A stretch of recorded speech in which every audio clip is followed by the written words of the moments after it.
Question में इन्होंने लंबी चौड़ी कहानी बताई है। इन्होंने कहा है कि अगर कोई चार्ज पार्टिकल कोई मैग्नेटिक फील्ड में एंटर करे कुछ ऐसे कि परपेंडिकुलर हो। यहाँ पर मैं वैसा ही कोशिश कर रहा हूँ। क्रॉस क्रॉस बनाने का मीनिंग है कि यहाँ मैग्नेटिक फील्ड है और ये ऐसी है कि आपके इस प्लेन के परपेंडिकुलर है। मतलब इस प्लेन में कोई भी लाइन आप बनाओगे that line will be perpendicular to the magnetic field. यहाँ पर हमने ऐसे मैग्नेटिक फील्ड लाइन प्लॉट करी। अब हमने क्या किया, एक चार्ज पार्टिकल लिया, उसको कहीं भी जिधर मन करे वेलोसिटी दे दो।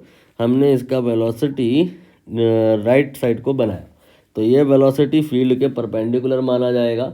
और अकॉर्डिंग टू द क्वेश्चन उन्होंने कहा है कि जो अगर चार्ज पार्टिकल फील्ड के परपेंडिकुलर मोशन स्टार्ट करता है तब फिर वो परपेंडिकुलर ही रहता है, और परपेंडिकुलर ही रहते हुए अगर मोशन कर रहा है तो उसका पाथ सर्कुलर हो जाता है।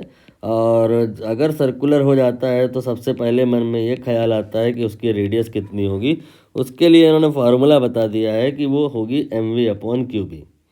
ठीक, अब यहाँ पे कहा है कि यहाँ पे एक नहीं दो चार्ज पार्टिकल कंसीडर करें आप, पहला केस और दूसरा केस। पहले केस में आपको 1h1 लेना है, दूसरे केस में 1h2 लेना है। इनका एटम नहीं लेने हैं, इनके आयन लेने हैं, मतलब इलेक्ट्रॉन इनके बाहर निकाल देने हैं।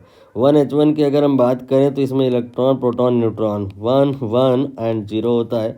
1h2 में बात करें तो इलेक्ट्रॉन 1 होता है, प्रोटॉन 1 होता है और न्यूट्रॉन ये भी 1 होता है। लेकिन अगर हम इनके आयन की बात करें तो इलेक्ट्रॉन वाला पार्ट कट हो जाएगा, प्रोटॉन न्यूट्रॉन ही रहेंगे।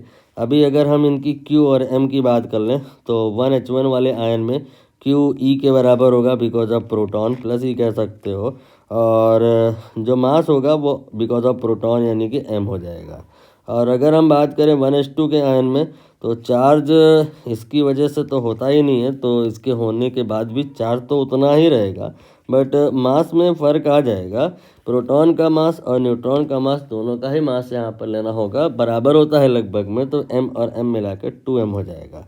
अब हम पहले वाले केस के लिए फार्मूला अप्लाई करेंगे r के लिए mv/qb। तो m तो यहाँ पे पहले केस में m ही है और v मैंने v1 मान लिया, और डिवाइडेड बाई q ये हमने e लेना है दैट वन, एंड b यहाँ पे हमने b1 b2 नहीं करना है, दोनों ही केस में सेम मैग्नेटिक फील्ड है।